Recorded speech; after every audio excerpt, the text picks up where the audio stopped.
Assalamu alaikum guys, waliomba recipe ya boroa la maharagwe hapa. Boroa la maharagwe. Maharagwe yangu haya ya soya nimeachemsha kama mnavyoona ameiva kabisa.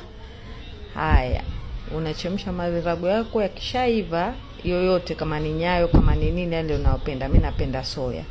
Nikachukua hicho kidude changu cha kupondea. Sasa kama hauna hicho kidude unaweza ukatafuta kama ni mwiko, kama ni upawa, kama nini. Haya, mimi nimechukua hicho changu cha kupondea. Nimeponda maharagwe yangu, yani unaponda maharagwe paka yanapondeka kabisa, yani yanakuwa so softy kabisa. Kama hapo mnavyoona shapondeka vizuri. Nikachukua vitunguu vangu viwili, nikakata vidogo vidogo. Nikaeka coriander ya unga, nikaeka na black pepper. Coriander ni dania ya unga, nikaeka na black pepper, nikaeka na tangawizi na kitunguu saumu nimeponda pamoja. Haya, nikachukua chumvi, nikaeka chumvi kama hapo mnavyoona, naeka chumvi. Ili ni boroa la maharagwe. Uwezo ka boroa ya kwa aina nyingi, liko la pojo, nishafanya la pojo, nishafanya la dengu, sasa ili la maharagwe. Nimechukua curry powder, nimeweka nusu. Haya, hapo nimekoroga magi coconut powder yangu ile nyepesi. Alafu nawaambia tena, hii nazi zimekwisha sasa, tafadhalini nazi hizi zimekwisha. Paka tukileta tena nita advertise. Tafadhalini msipige tena simu. Wasikia ile namba ilikuwa tu ni ya biashara ya nazi, lakini sasa hakuna tena, zimeisha. Paka nikileta tena nitawajulisha.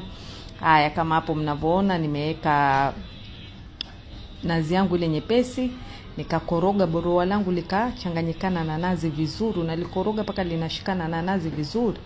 Haya, unaliacha linatokota sasa. Unaliwashia moto linatokota vizuri, yani latokota kama hivyo mnavyoliona langu linavotokota. Likishatokota unachukua sasa coconut powder yako, kama nazi yako ya kukuna, waeka tui sasa zito.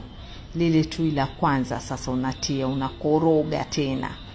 Unakoroga vile unavyopenda mwenyewe paka boroa lako lichanganyikane vizuri na tui lako kama hivyo mnavyoliona langu, yani limeingiliana vizuri na tui. Haya, unakoroga. Ukishakoroga nimetumia hiyo nazi coconut powder, lakini saizi zimekwisha jamanini, msipige tena ile namba. Nikileta tena nitawajulisha. Ile namba ilikuwa tu ya biashara. Haya, unakoroga vizuri, unaliacha linatokota, linashika nazi vizuri mashallah. Alafu unachukua dania yako sasa, dania majani sasa unatia, unamwaga juu hivyo. Unakoroga tena. Mashallah, boroa unaliacha linatokota, linaingiliana na nazi. Ili boroa ni tamu.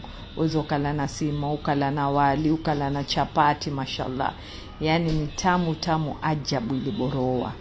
Waeza pia kulikaanga na tomato, lakini mimi napika ile kienyeji kizamani. Nalipika ile kizamani liko kwa haliwekwi tomato kabisa. Wasikia ya kuweka tomato ni design za sasa, mambo ya sasa, lakini mimi nalipika ile kizamani. Mwaliona vile limetara dadi, mashallah. Mwenyewe wajisavia kama na wali wako. Kama mimi hapo mchele wangu wa mara nimeupika wa nazi, nanyunyiza boroa langu juu na nyama yangu kuchemsha tu na kitunguu saumu na black pepper na chumvi. Nyama ilikuwa imeiva vizuri mashallah. Nanyunyiza boroa langu mwenyewe na pilipili yangu ya organic kando. Mashallah, chakula changu tulienjoy, mashallah, kilikuwa kizuri. Maona hapo nyama yangu laini, mashallah. Nyama yangu nilikuwa nimechemsha na pressure cooker. Mashallah, ilikuwa nzuri. Haya, enjoy, jifundisheni kupika boroa la maharagwe, na tamu sana ili boroa, tamu ajabu.